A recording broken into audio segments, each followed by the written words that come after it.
11th. This is the chapter, The Master on Himself and His Experiences. Sri Ramakrishna was in his room at the temple garden. He had been observing silence since 8 o'clock in the morning. Did he know the fatal nature of his illness? At his silence, the Holy Mother wept. Rakal and Latu also wept. The Brahmani widow from Bagbazar arrived. She too was weeping at this strange mood of the Master.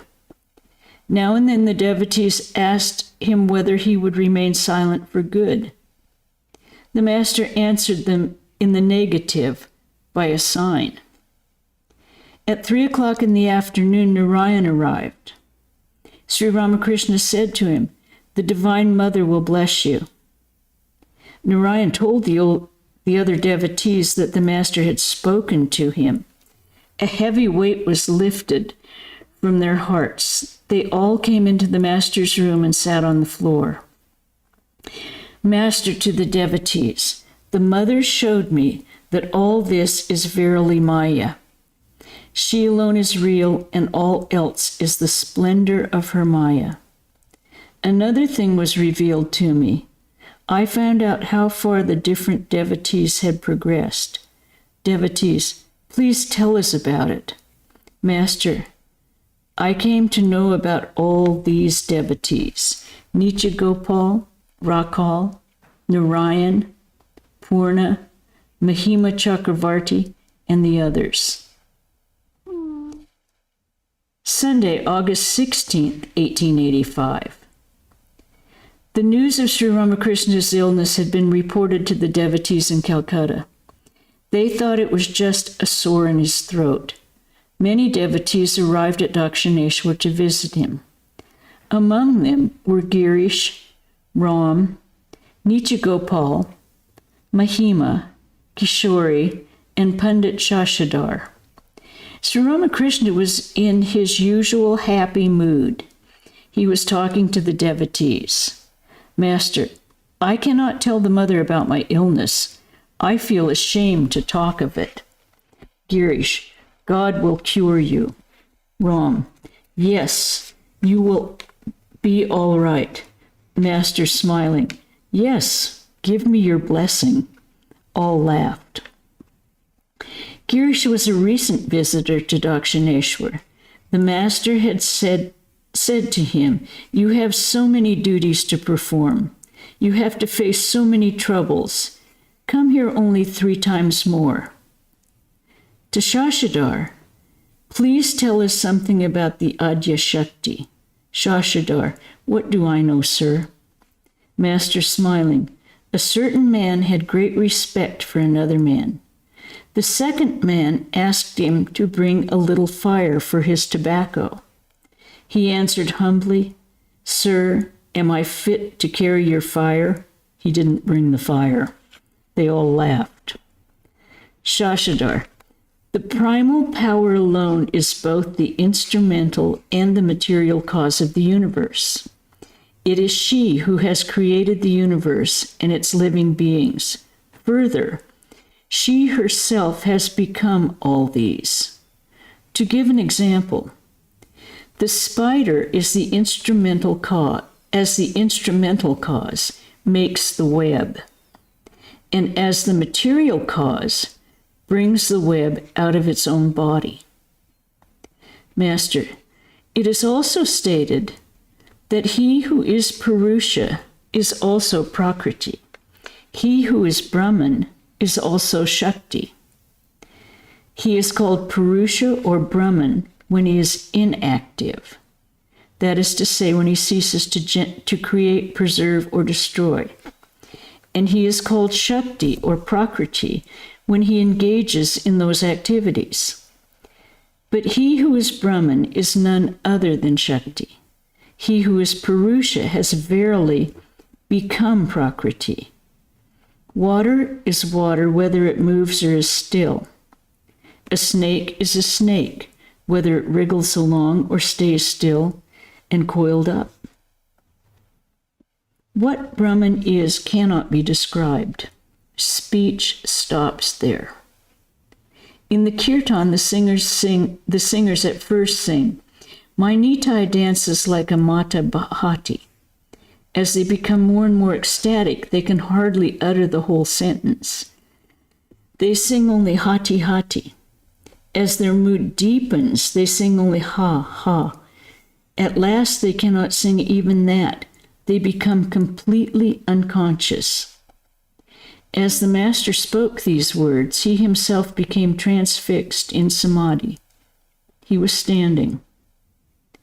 Regaining consciousness of the world, he said, "The wish is beyond that which is beyond Kshara and Akshara, cannot be described." The devotee sat in silence. The Master, "You cannot go into samadhi as long as your worldly experiences are not finished, or as long as you have duties to perform." To Shashidhar, "God is now making you perform such duties as delivering lectures. You must do these things now. You will have peace when your duties are finished." After completing her household duties, the mistress of the family goes for her bath. She will not come back even if you shout after her. Thursday, August 27th, and it was 11 days later, 1885. Sri Ramakrishna was sitting in his room at Dakshineshwar. It was 5 o'clock in the afternoon. There were 2 or 3 devotees with him. While with the devotees, he never gave a thought to his physical illness, often spending the whole day with them talking and singing. Dr. Madhu was treating Sri Ramakrishna. He frequently visited the Master at Dakshineshwar, coming by country boat from Calcutta. The devotees were very much worried about the Master. It was their secret desire that the physician should see him daily. M said to the Master, "Dr. Madhu is an experienced physician. It will be nice if he sees you every day." Pandit Shamapada of Anpur arrived. It was dusk. The Pandit went to the bank of the Ganges to perform his evening worship. He had some amazing visions during the worship. He returned to the Master's room and sat on the floor. Sri Ramakrishna had just finished meditation and the chanting of the holy names. He was sitting on the small couch, and M on the foot rug. Rakal, Latu, and the others were in and out of the room. Master to M, pointing to the Pandit, "He is very nice." To the Pandit, "Where the mind attains peace by practicing the discipline of neti neti, there Brahman is." The king dwells in the innermost room of the palace, which has 7 gates. The visitor comes to the first gate. There he sees a lordly person with a large retinue, surrounded on all sides by pomp and grandeur. The visitor asked his companion, "Is he the king?" "No," says his friend with a smile. At the second and the other gates, he repeats the same question to his friend. He finds that the nearer he comes to the innermost part of the palace, the greater is the glory, pomp, and grandeur. When he passes the 7th gate, he does not ask his companion whether it is the king. He stands speechless at the king's immeasurable glory. He realizes that he is face to face with the king. He hasn't the slightest doubt about it. Pandit, one sees God beyond the realm of Maya. Master, but after realizing God, one finds that he alone has become Maya, the universe and all living beings. This world is no doubt a framework of illusion, unreal as a dream. One feels that way when one discriminates following the process of not this, not this. But after the vision of God, this very world becomes a mansion of mirth. What will you gain by the mere study of scriptures? The pundits merely indulge in reasoning. Pundit: I hate the idea of being called a pundit. Master: that is due to the grace of God. The pundits merely indulge in reasoning. Some have heard of milk, and some have drunk milk. After you have the vision of God, you will find that everything is Narayana. It is Narayana himself who has become everything. The pundit recited a hymn to Narayana. Sri Ramakrishna was overwhelmed with joy. Pundit, quoting from the Gita, with the heart concentrated by yoga and the eye of evenness for all things, he beholds the self in all beings and all beings in the self. Master: have you read the Adhyatma Ramayana? Pundit: yes, sir, a little. Master: the book is filled with ideas of knowledge and devotion. The life of Shavari and the hymn of Ahalya are filled with bhakti. But you must remember one thing. God is very far away from the mind tainted with worldliness. Pundit: yes, sir, God is far, far away from worldly intelligence, and God is very near where that does not exist. I visited a certain zemindar, one Mukherjee of Uttarpara. He is now an elderly man, but he listens only to stories and novels. Master: it is further said in the Adhyatma Ramayana that God alone has become the universe and its living beings. The pundit was delighted. He recited a hymn to the effect from the 10th chapter of the Bhagavata. O Krishna, Krishna, mighty yogi, thou art the primal supreme Purusha. This universe, manifest and unmanifest, is thy form. As the sages declare, thou art the soul, the sense organs, the Lord dwelling in the bodies of all. Thou art the subtle great Prakriti, made of sattva, rajas, and tamas. Thou alone art the Purusha, the Lord dwelling in the bodies of all.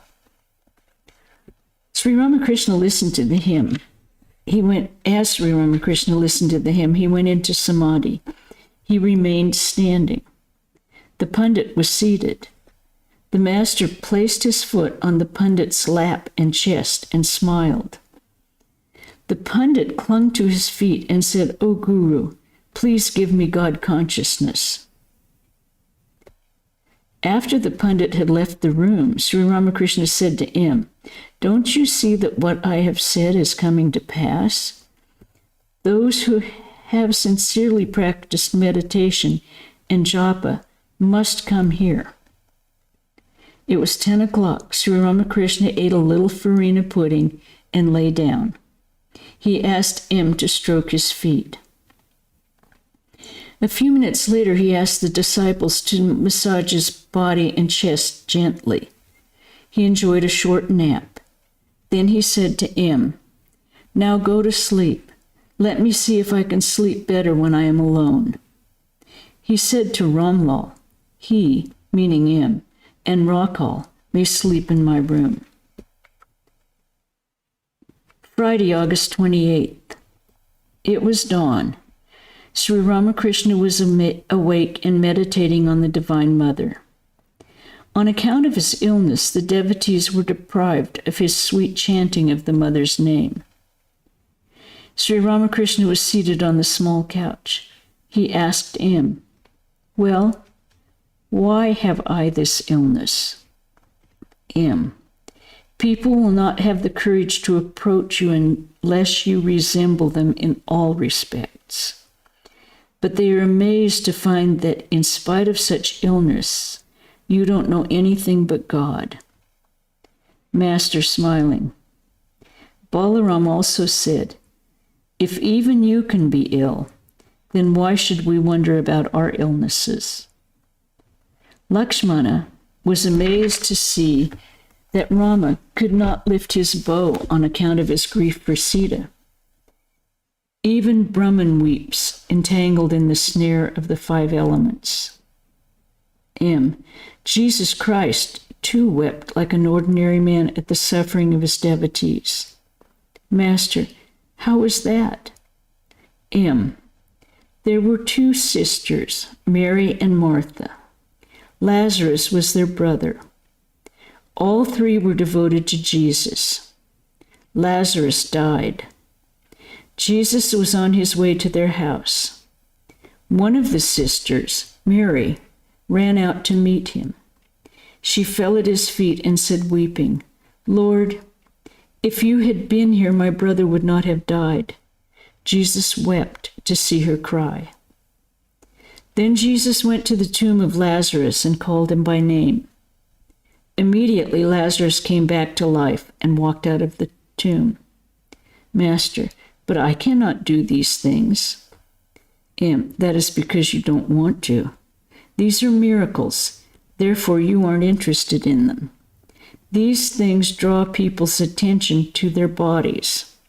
Then they do not think of genuine devotion. That is why you don't perform miracles. But there are many similarities between you and Jesus Christ. Master, smiling, what else? You don't ask your devotees to fast or practice other austerities. You don't prescribe hard and fast rules about food. Christ's disciples did not observe the Sabbath, so the Pharisees took them to task. Thereupon Jesus said, "They have done well to eat. As long as they are with the bridegroom, they must make merry." Master, what does that mean? Christ meant that as long as the disciples live with the incarnation of God, they should only make merry. Why should they be sorrowful? But when he returns to his own abode in heaven, then will come the days of their sorrow and suffering. Master, smiling, do you find anything else in me that is similar to Christ? Yes, sir. You say, the youngsters are not yet touched by lust and greed. They will be able to assimilate instruction. It is like keeping milk in a new pot.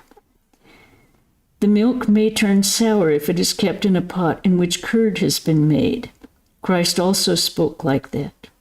Master, what did he say? If new wine is kept in an old bottle, the bottle may crack. If old cloth is patched with new cloth, the old cloth tears away. Further, you tell us that you and the mother are one. Likewise, Christ said, I and my Father are one. Master, smiling, anything else?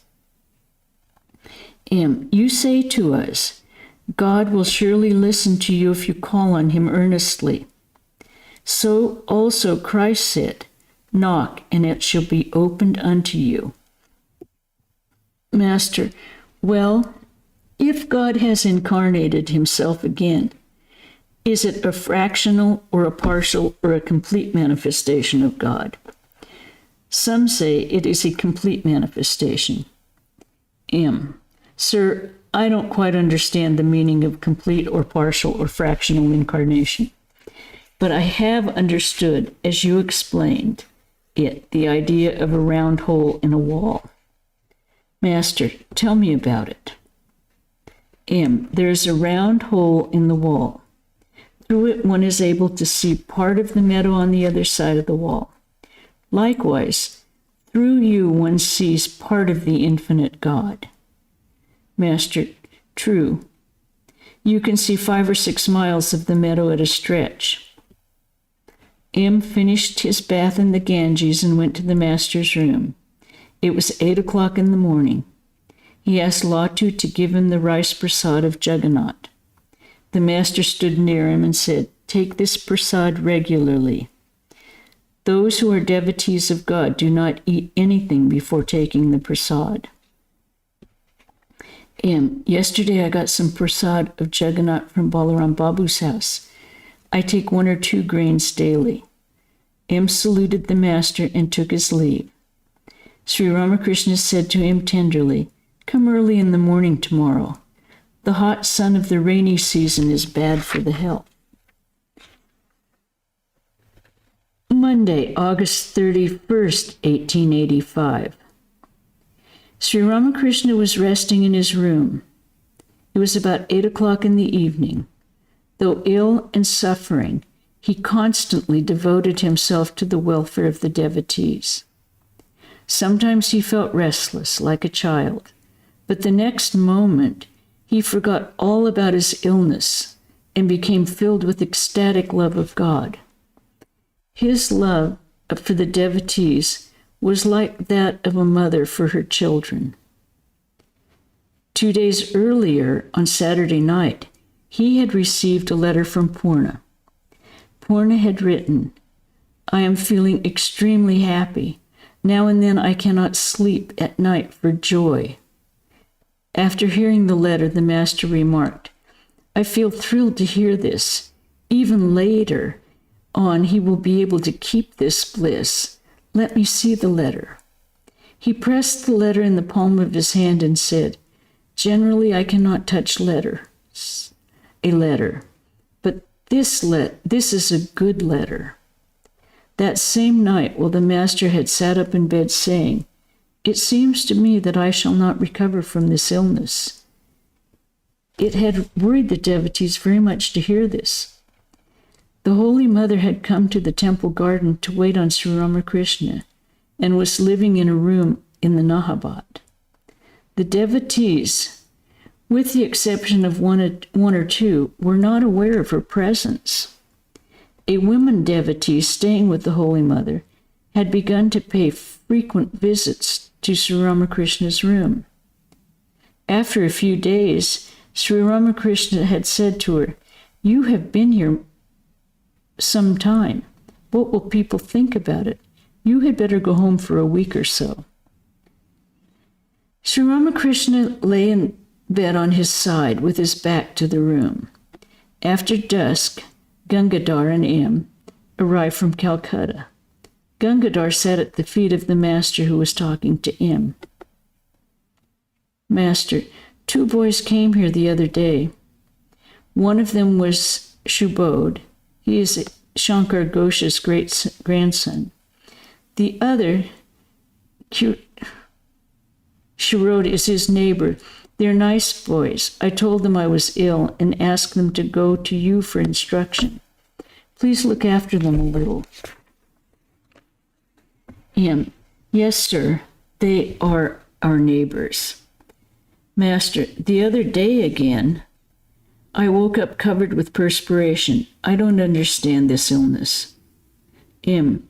We have decided to ask Bhagavan Rudra to see you once.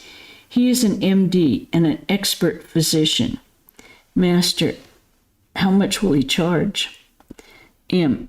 "His regular fee is 20 or 25 rupees. Master, "Then don't bother about him." M. "But we shall pay him 4 or 5 rupees at the most." Master, "Listen, suppose you say this to him. 'Sir, please be kind enough to come and see him. Hasn't he heard anything about this place?' M. "Perhaps he has. He has almost agreed not to charge any fee, but we shall pay him a little. If we do that, he will come again." Master, "Ask Dr. Nitai to come. He is a good physician, but what will the doctors do? I wonder. They press my throat and make my illness worse." It was 9 o'clock in the evening. Sri Ramakrishna ate a little farina pudding and had no difficulty in swallowing it. He said to M cheerfully, "I was able to eat a little. I feel very happy." Are there any questions so far? This is the story of his illness. No questions or comments about anything we've read? Okay. Tuesday, September 1st. Sri Ramakrishna was about to take his bath. A devotee was rubbing his body with oil on the veranda south of his room. M came there after finishing his bath in the Ganges and saluted the master. After bathing, Sri Ramakrishna wrapped himself in a towel and with folded hands saluted the deities in the temple from afar. He could not go to the temples because of his illness. It was the sacred Janmashtami day, the birthday of Krishna. Ram and other devotees had brought new clothes for Sri Ramakrishna. He put them on and looked charming. Again he saluted the deities. Gopal Ma brought her Gopalar. There is a footnote there. The baby Krishna, Gopala is the baby Krishna. Gopal Ma regarded Sri Ramakrishna as Gopala and addressed him by that name. She brought her Gopala some food that she had prepared at her home in Kamarhati. She said to the master sorrowfully, "But you won't eat any of it." "Master, you see, I am ill." Gopal Ma, "That is my bad luck. Please take a little in your hand." "Master, please give me your blessing." A devotee brought some sugar candy. Gopal Ma said, "Let me take it to the Holy Mother in the Nahabat." The master said, "No, keep it here. I give sweets to the devotees. Who wants to send a messenger 100 times to the Nahabat for sugar candy? Let it be kept here." It was 11 o'clock in the morning. The devotees were gradually arriving from Calcutta.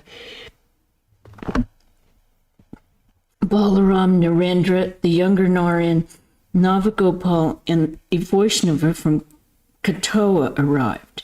Rakal and Latu were staying with Sri Ramakrishna. A Punjabi sadhu had been staying in the Panchavati for some days.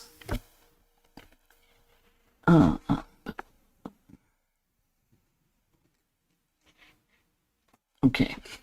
The younger Narayan had a tumor on his forehead. Sri Ramakrishna was strolling in the Panchavati with the devotees.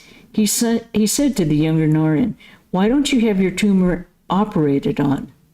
It is not in the throat, but only on the forehead. That is a simple thing. People have their orchitis operated on."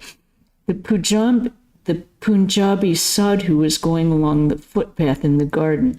The master said, "I don't attract him. He has the attitude of a jnani. I find him to be as dry as wood." Sri Ramakrishna and the devotees returned to the master's room.